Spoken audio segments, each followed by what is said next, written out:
राजस्थान की अब भविष्य की राजनीति पर, क्योंकि नया चेहरा आज मुख्यमंत्री बन गया, दो नए डिप्टी सीएम भी हैं। आलोक पांडे हमारे साथ जुड़ रहे हैं राजनीतिक विश्लेषक के नाते से, और वीरेंद्र भी हमारे साथ हैं ग्राउंड रिपोर्ट से। वीरेंद्र, क्या कुछ अपडेट आपके पास है? आप कुछ कहना चाह रहे थे ब्रेक से पहले। देखिए राहुल, अभी जिस तरीके से भजनलाल शर्मा है वो यहाँ से निकले हैं। यहाँ से जाने के बाद भजनलाल शर्मा है वो जो गोविंद देव जी मंदिर है, इसके अलावा मोती डूंगरी जो मंदिर है वहाँ पे पूजा अर्चना करेंगे। अभी मैं बीजेपी कार्यालय की अगर हलचल बता दूँ तो अभी जस्ट जो बीजेपी के जो दिग्गज नेता कहे जाते हैं राजस्थान के, राजेंद्र राठौड़ हैं, वो बीजेपी कार्यालय पहुँचे हैं। और इसके अलावा जो संगठन महामंत्री हैं चंद्रशेखर जी, वो यहाँ पहुँचे हुए हैं। तो कहीं ना कहीं अब कह सकते हैं कि जो एक लगातार राजस्थान की राजनीतिक गलियारों में चर्चा हो रही थी कि राजस्थान का सीएम कौन होगा, तो उस जो कह सकते हैं कि उन जो चर्चाओं पे अब विराम लग चुका है।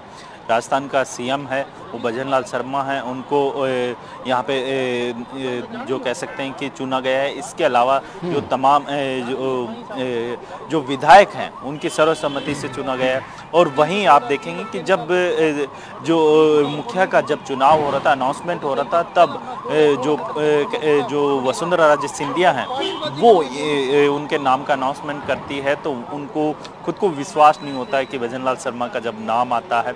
उनके साथ जब विधायक बैठे हुए थे, उनसे जब हमारी मुलाकात हुई तो उन्होंने कहा कि उनके आंखों में जो एक खुशी की जो आंसू होते हैं वो साफ तौर पे देखने को मिले थे।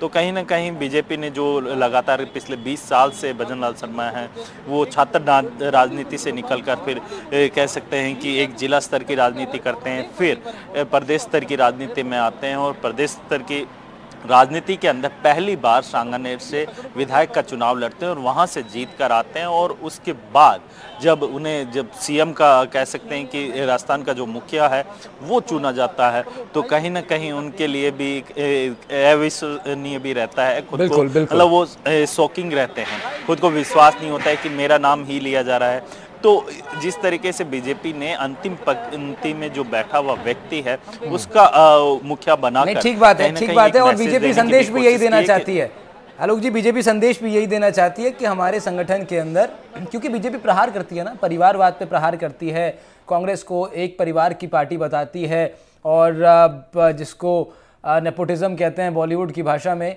इंडियन पॉलिटिक्स में फिर वो परिवारवाद बन जाता है। और लेकिन बीजेपी इन दोनों चीज़ों से परहेज करती है, इसलिए बीजेपी को उदाहरण पेश करना पड़ेगा। केवल बोलने से काम होता नहीं है।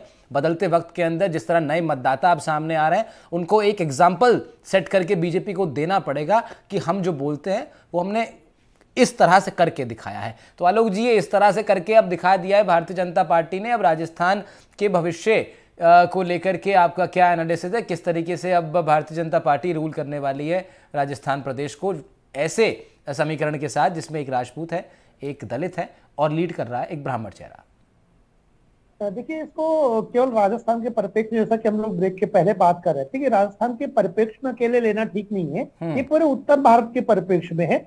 और भारतीय जनता पार्टी के अंदर उत्तर प्रदेश में एक बड़ी परिचर्चा थी 2022 के चुनाव के पहले कि भारतीय जनता पार्टी में कल क्षत्रियवाद चल रहा है। अब देखिए, उत्तराखंड में भी क्षत्रिय हैं, तो उत्तर प्रदेश में भी क्षत्रिय मुख्यमंत्री है, तो इसलिए इस बार इन तीनों राज्यों में क्षत्रिय मुख्यमंत्री बनाने से भारतीय जनता पार्टी ने परहेज किया। नहीं तो फिर तीन राज्यों में क्षत्रिय मुख्यमंत्री हो जाता। तो शायद इसी संतुलन के लिए फिर इन्होंने जो अभी नए राज्यों में चुनाव जीता है, भारतीय जनता पार्टी ने क्षत्रिय मुख्यमंत्री से, क्षत्रियवाद से बचने की कोशिश की है।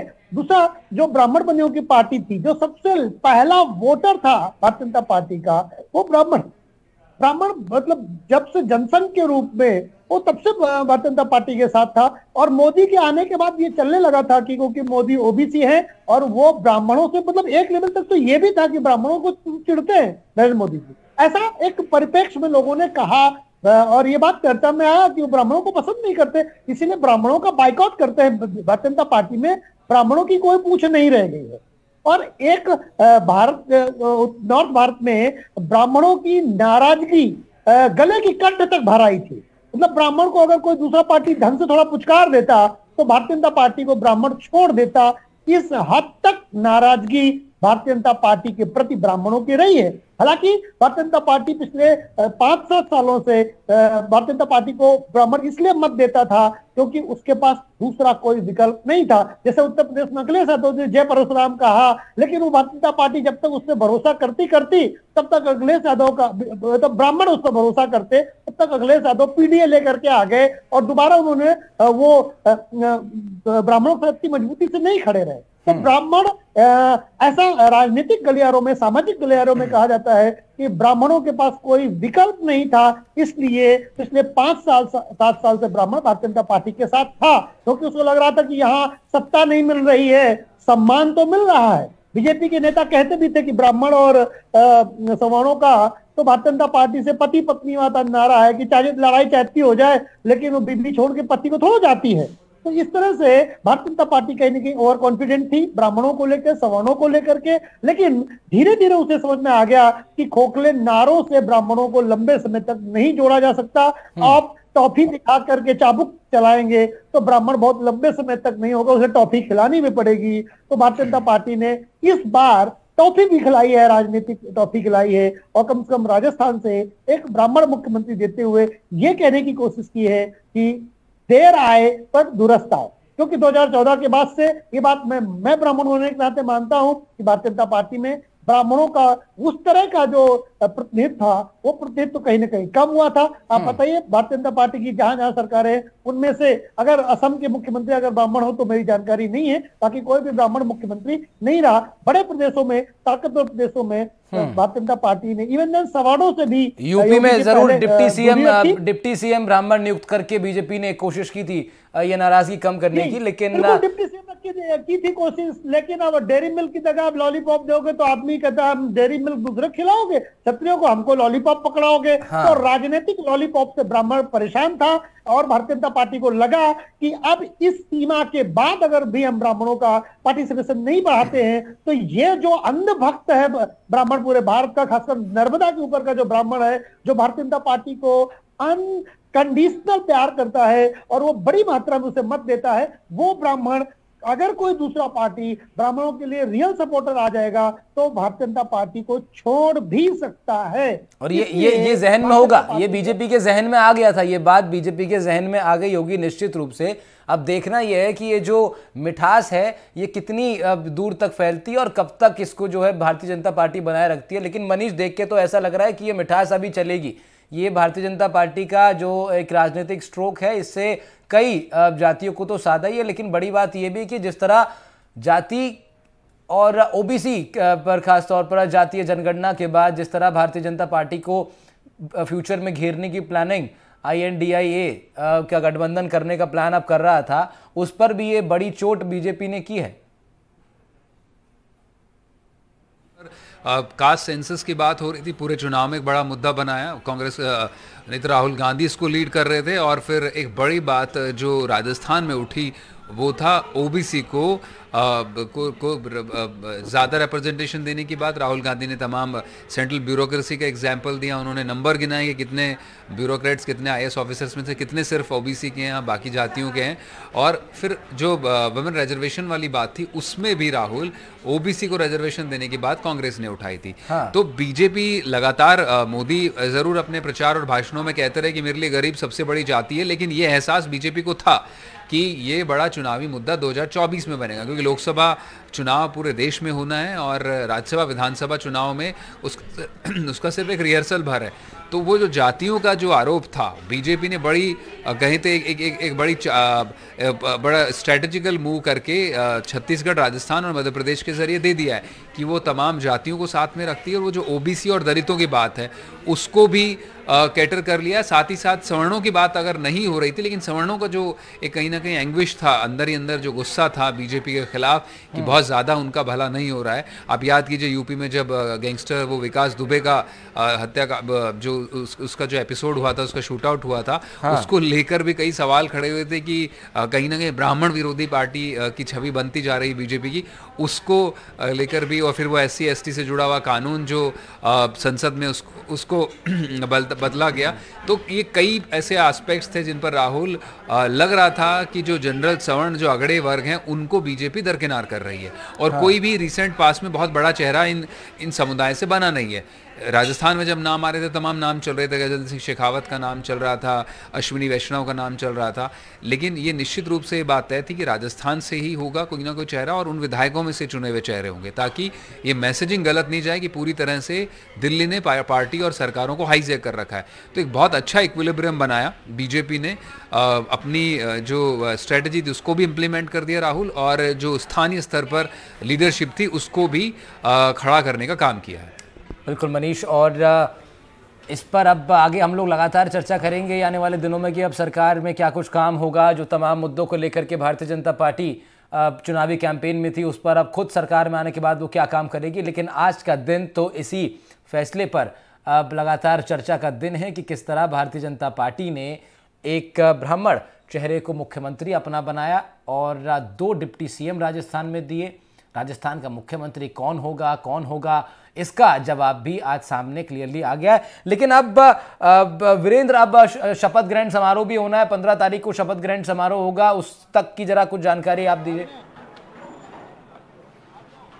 देखिए राहुल, आपको बता दूं कि जो शपथ ग्रहण समारोह है वो 15 दिसंबर तक का होगा, क्योंकि आप देखेंगे कि जो 16 दिसंबर से हैं वो मल मास है वो स्टार्ट हो जाएंगे। उसके अंदर जो शुभ कार्य होते हैं, हिंदू रीति रिवाज हो या तमाम, आप देखेंगे कि उसके अनुसार, हिंदू रीति रिवाज के अनुसार जो शुभ कार्य होते हैं वो नहीं किए जाते हैं। तो बीजेपी कहीं ना कहीं अपना जो कह सकते हैं कि जो राजभवन के अंदर जो CM का शपथ ग्रहण कार्यक्रम है वो रख सकती है। इसके अलावा जो बात की जाए मुख्यमंत्री की, तो मुख्यमंत्री के अलावा जो मुख्य जो विभाग होते हैं, उनके विभागों से जुड़े हुए जो कह सकते हैं कि मंत्री हैं, उनको शपथ दिलाई जाएगी।